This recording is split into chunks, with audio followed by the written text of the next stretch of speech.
7월 14일 월요일 매일 묵상의 시간입니다. 이 시간도 우리 주님의 은혜를 간절히 바라고 소망하며 더 원합니다. 이 찬양을 함께 고백하도록 하시겠습니다.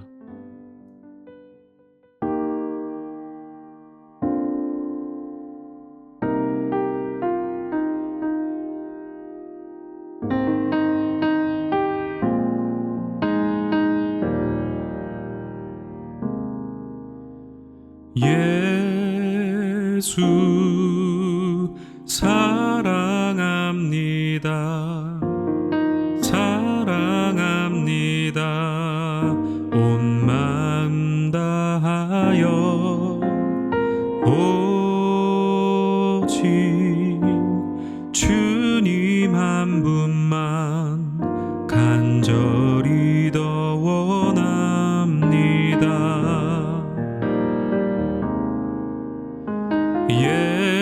예수 사랑합니다. 사랑합니다.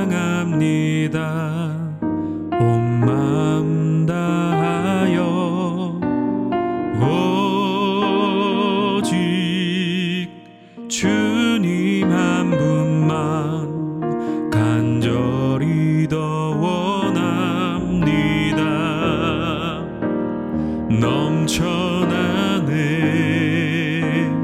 넘쳐나네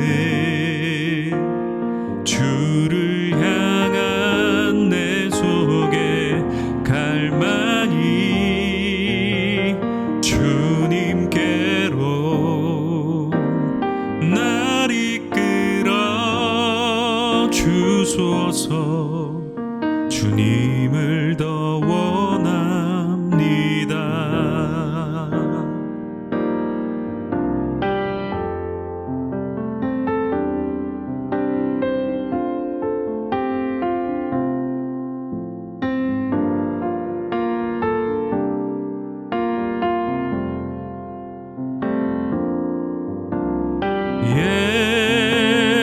예수 사랑합니다. 사랑합니다. 온 마음 다하여 오직 주님 한 분만 간절히 더 원합니다. 넘쳐나네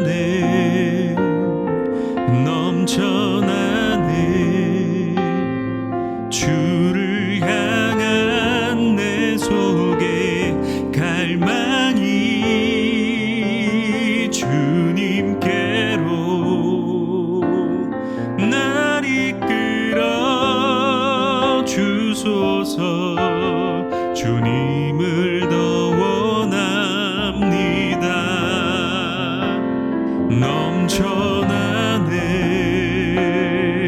넘쳐나네 주를 향한 내 속에 갈망이 주님께로 날 이끌어 주소서. 주님을 더 원합니다. 주님을 더 원합니다.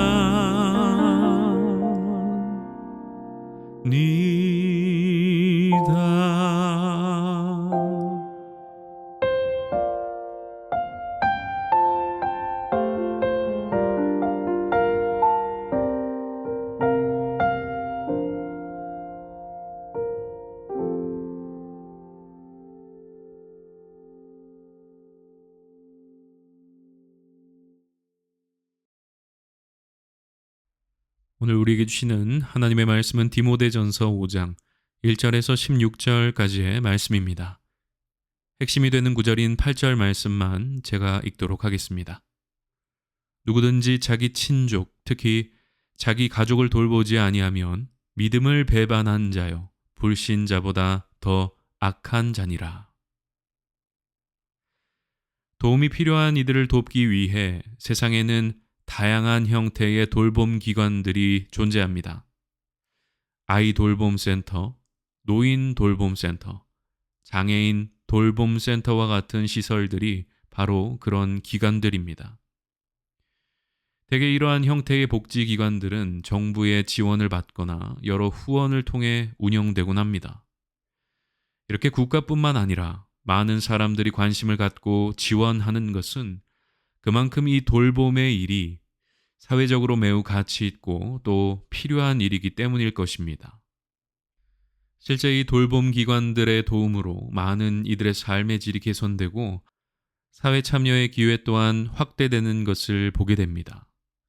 결과적으로는 이로 인해 돌봄을 받는 당사자들뿐만 아니라 그의 가족들과 사회 구성원 전체가 유익을 얻게 되는 것입니다.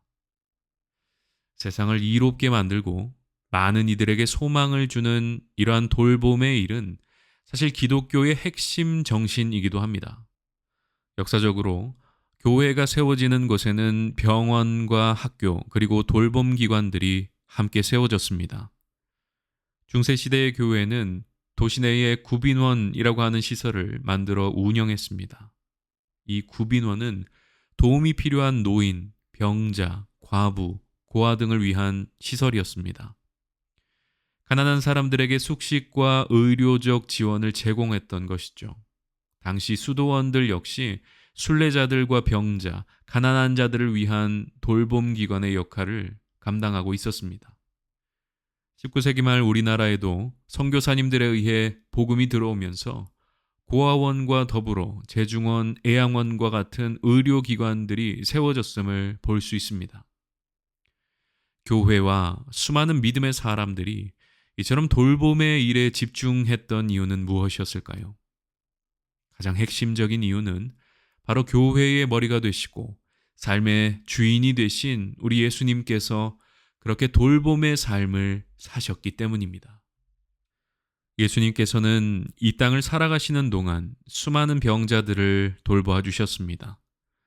보지 못하는 자들과 걷지 못하는 자들, 나병 환자들과 중풍병자들을 고치시고 그들을 온전케 해 주셨습니다.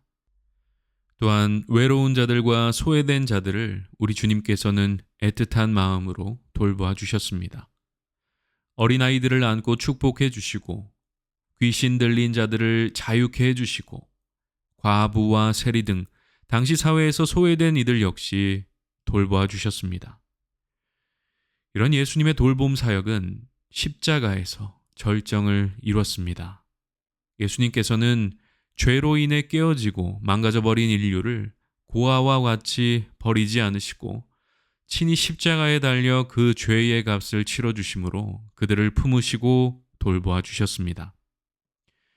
그리고 돌봐주시는 주님의 손길로 인해 우리들 역시 살 소망을 얻고 새로운 삶을 살아갈 수 있게 된 것입니다.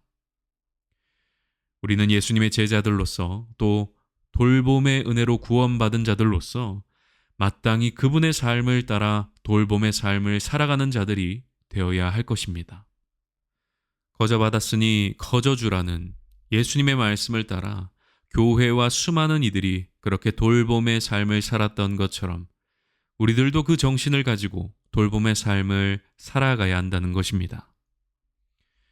오늘 본문 말씀 역시 교회의 사명이 곧 돌봄이라는 것을 분명히 말씀해주고 있습니다. 오늘 본문에서 바울은 교회 안에서 노인들을 아버지와 어머니처럼 대하고 젊은이들은 형제처럼, 젊은 여성들은 자매처럼 대하며 그렇게 서로를 따뜻한 마음으로 돌볼 것을 우선적으로 말씀하고 있습니다. 또한 남편을 잃어 경제적으로나 사회적으로 의지할 곳이 없는 과부들에 대해서도 교회가 넉넉한 마음으로 돕고 돌보아야 할 것을 강조하고 있습니다. 그런데 여기서 한 가지 바울은 교회가 과부들을 돌볼 때에 우선적으로 고려해야 할 것이 있다는 이야기를 전합니다. 그것은 만약 과부들 중에 자녀나 손자가 있는 경우는 그들이 먼저 집에서 효도하는 법을 배우게 하라는 것이었습니다. 이것은 바울의 짧은 권면이지만 우리 그리스도인들의 돌봄이 어디서부터 시작되어야 하는지 또 어떻게 이루어져야 하는지를 알려주는 중요한 말씀입니다. 앞서 이야기한 것처럼 우리 그리스도인들은 교회 안팎에서 도움을 필요로 하는 자들, 사회적 약자들을 품고 돌보아주는 돌봄의 삶을 살아가야 합니다. 그러나 가장 먼저 시선을 두어야 할 곳은 저 멀리가 아니라 바로 우리 곁이라는 것입니다. 사도행전 1장 8절 말씀을 보면 복음이 예루살렘으로부터 유대, 사마리아와 땅끝이라는 영역으로 점진적으로 확장되어 갈 것을 말씀하고 있습니다. 가까운 데서부터 시작해 먼 곳에까지 이르는 것을 말해주고 있는 것입니다. 이와 마찬가지로 우리의 돌봄의 사역도 가장 가까운 데서부터 점진적으로 나아가야 할 것을 말해주고 있는 것입니다. 오늘 본문 8절 말씀은 우리 믿는 사람들은 자기 친척, 특히 가족부터 잘 돌보아야 한다고 말하고 있습니다. 놀라운 것은 그렇게 하지 않는 사람은 믿음을 저버린 사람이며 하나님을 믿지 않는 사람보다 더 나쁜 사람이라고 말하고 있다는 것입니다. 사랑하는 여러분, 가장 가까운 데서부터 우리의 돌봄의 사역이 시작될 수 있기를 바랍니다. 그들의 마음과 생각을 만져주고 위로하며 또 기도해 줄 수 있는 우리들이 될 수 있기를 소망합니다. 그들을 먼저 따뜻하게 품어주고 돌보아주는 것이 참된 그리스도인의 삶의 모습입니다. 물론 우리의 손길이 그저 그 자리에 머물러 있기만 해서는 안 될 것입니다. 그곳은 우리의 출발점입니다. 계속해서 한 걸음씩 나아가 사람을 살리고 키우고 고치는 그 돌봄의 삶을 점진적으로 살아갈 수 있는 우리 모두가 다 될 수 있기를 소망합니다. 오늘 하루도 그렇게 돌봄의 본이 되신 그리스도를 닮아 그 돌봄의 삶을 온전히 살아가는 복된 날이 되시기를 주님의 이름으로 축원합니다.